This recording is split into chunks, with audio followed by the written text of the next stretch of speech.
Hello, everyone. This is Michael Miscoe with Miscoe Health Law, presenting this week's edition of ChiroSecure's Growth Without Risk program.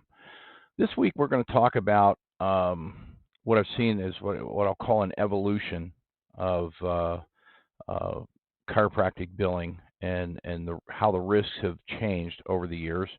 And I'm going to start with my first chiropractic billing job, which was in the late 70s. I believe it was in 1978. Preparing back then HCFA claim forms for Medicare in my father's chiropractic office. And back then, it was just a simple process. You send a bill, you got a check. And it was interesting. I remember that every patient had a diagnosis of vertebrogenic spondylolisthesis, which was problematic only because it's very difficult to type, especially over and over and over. And this was, of course, before computers or even memory typewriters. So I remember asking my father what the heck it was and why everybody had it. And he said, well, it's just what you need to get paid. And that is the way chiropractic billing started. And that's all billing, in fact, back then in the late 70s. In the early 80s, we got introduced to commercial insurances with the Blues, where they started accepting chiropractic claims for reimbursement. And if any of you were around, you remember what used to be called the Mercedes 80s, where they went from a single code to describe an office visit. Back then it was an A2000 code.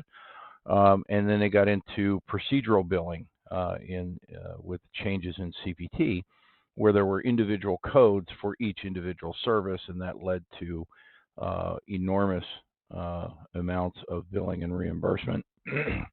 And back then, there was no such thing as post-payment audits. Nobody knew about it. Payers did not publish their policies. And that began to change as we got into the 90s. So in the 90s, if you think about what changed in the 90s that led to the onset of post-payment analysis, audits, things of that nature, was what I'll call big data. But computer systems became more advanced. It became possible for payers to evaluate claims data looking for trends that were abnormal, outliers, and things of that nature. But even back then, it used to take them about 18 months to 2 years to get a good handle on who was an outlier. Because again, the computer processing power wasn't that great.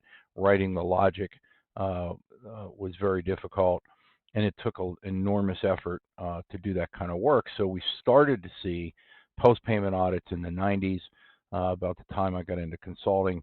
But back then, it was very easy to never meet a doctor that had ever been audited, in which case, as a compliance consultant back in those days, raising issues of potential risk based upon what I was seeing in payer policies, which to that point were still not available online. Online, if you'll remember, in the mid to late 90s was modems.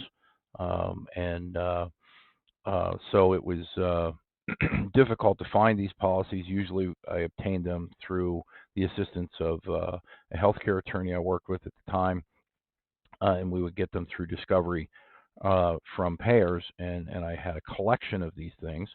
And in reviewing them, I saw a number of areas where what chiropractors traditionally did in terms of documentation and billing didn't necessarily match what insurance companies' expectations were, and did a lot of education in those lines back then. Now we fast forward, from the late 90s through the 2000s, audits, of course, became more common. If you haven't been audited, you likely know somebody that has, or you need to get out more. But audits are a fairly common thing. Medicare audits, prompted by OIG investigations, where they do what are called CERT audits, comprehensive error rate testing, where their objective is to evaluate whether the Medicare contractors are doing their job relative to identifying claims that shouldn't be paid and or recouping those funds. And they had determined at one point that chiropractic claims suffered from about a 93% error rate. There were a lot of Medicare audits that went on. That has sort of waned, I think, predominantly because many docs are getting out of the Medicare billing business and learning how to do Medicare patients for cash. And so the chiropractic footprint in Medicare doesn't justify the effort anymore. For those of you that are still billing Medicare, just be cautious. If you become an outlier, it's very possible you could be subject to a UPIC audit. Those are Unified Program Integrity Contractors. They're always on the hunt, for overpayments. Supplemental Medical Review Contractor audits, SMRCs. We went through a round of those in the Florida area several years ago, where they audited a large number of providers in Florida. And interestingly enough, that led to a lot of them making the switch to cash. But all of these things that have gone on, the one bad thing about being around this business long enough is that you see things come in cycles. And I can remember when there was no billing opportunities for chiropractors, and that was in the 70s, and everything was cash. There just wasn't an opportunity for any third-party billing. And then it became where practices were entirely dependent on third-party billing and forgot how to do cash. And now we're seeing that reversal back to a cash model because it's more profitable. You're never chasing after money because everything you do is paid for before you do it. And all of the overhead expense that comes with chasing after insurance payers, claims processing fees and clearinghouse fees, and either third-party billers or in-house billing staff, to prepare claims, submit claims, chase after claims, deal with denials, appeals. All of that goes away. Things like HIPAA compliance potentially go away. If you're entirely cash and you don't do three things that make you a covered entity, specifically, you don't do electronic benefit verification, you don't submit electronic claims, and you don't accept electronic remits, meaning EOBs. Those are the three things that make you a covered entity under HIPAA. And while I'm not saying that you can just go nuts and not worry about protecting the privacy of patient health information, it still becomes a concern. But HIPAA technically doesn't apply to you at that point, and then you're just subject to your state licensure and or state confidentiality laws relative to patient information. And it's just one more layer of compliance expense that you don't have to worry about. I suspect most of you that's not a real expense anyway, because you may have policies and procedures. They may or may not have been updated with changes in your electronic systems. Those need to be constantly reviewed and evaluated, training, so forth. And I know that to be the case because every new client I get, I'm the one drafting and sending the business associate agreement that allows them to send PHI to me. Before that's in place, docs are sending audit results with patient information in them and whatnot, and they technically shouldn't be doing that until those agreements are in place. So while that may not be a cost that you actually experience, it's a cost that you should, and that potentially goes away. Now, the one interesting thing is that there's one in many states, not in all states, but in some states where you have first-party benefits for auto injuries and you have decent workers' compensation benefits. That's the one area where I think there are still opportunities to do a reasonable case value. Don't be greedy. Remember, pigs get fat, hogs get slaughtered. But you can get in, do your thing in a PIP case. Don't get crazy with your coding. Try to get out within 6 to 8 weeks, and you're never going to be a blip on anybody's radar screen. Don't be too predictable in the type of care that you provide, in terms of you're not always billing the same codes consistently all the time. That gets noticed. But I mean, if you do reasonable care, you can get in and make a decent amount of money. $2,500, $3,000 case in a PIP or a work comp claim, and it's not going to create any problem for you. The problem and the reason why so many docs are transitioning to cash for the regular commercial insurance is because there's just no money in it. Deductibles are real high, co-payments are real high, and more importantly, payers are diminishing the number of visits that they think are appropriate for management of conditions.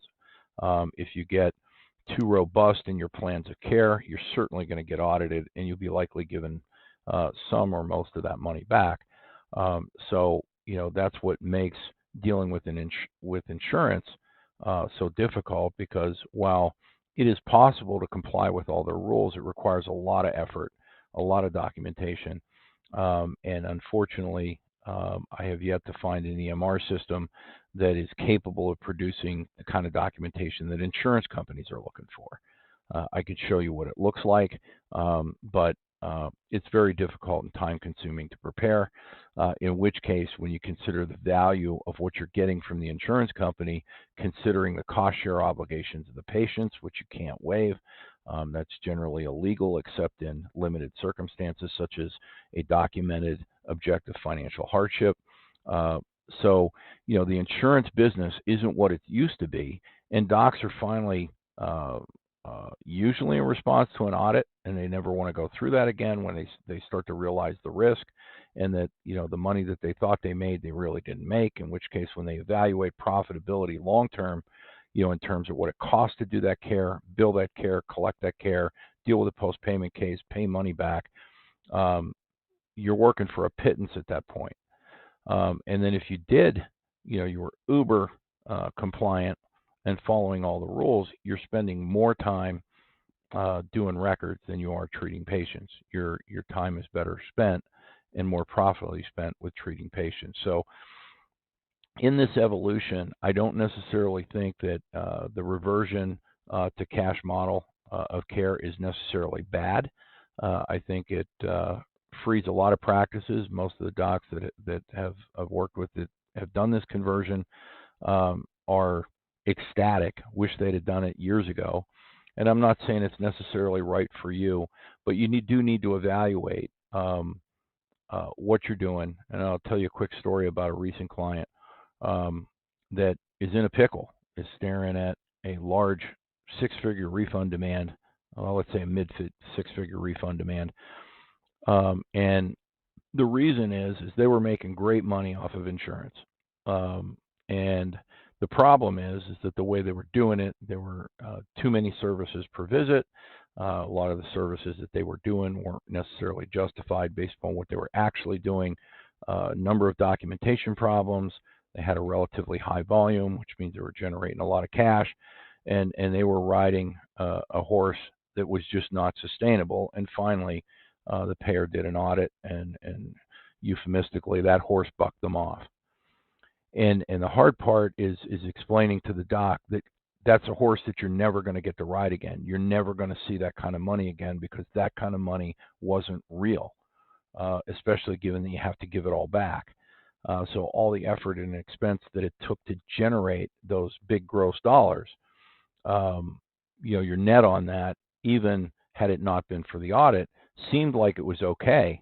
But then when you think long term and you look at your risk because of all the policies you weren't paying attention to, the documentation issues and coding issues that you weren't paying attention to, and you come to realize that it was fake money. So, and that's unfortunately a story that happens too often in the insurance biz. So if you're making great money on insurance and you think, why in the heck would I ever go cash? Consider that the great money that you're making might be problematic. You should probably look into it, do an internal audit, have somebody evaluate it, and see whether you're on solid footing and you can actually defend the payments that you receive. Because if you can't, you need to start thinking about either fixing that and or incorporating some cash so you're not so dependent on insurance. Because when those issues come up, things have to change, and they need to change rather suddenly, and sudden change in a practice is usually not very fun, and it does create a short-term upset in your income. So think about those things, but think about how chiropractic has evolved through billing to where we're now going back to where we started. And for docs that have played the insurance game, got stung, and then got out of it, Most of them wish they'd never had to deal with insurance ever, and they truly like the idea of not having to look over their shoulder anymore, wondering when an insurance company is going to come and try to beat them up. So just some thoughts to ponder. Nothing too heavy for today's presentation, but just an observation that I thought was worthy of sharing. So I hope you found that useful, and we'll look to talk to you next time.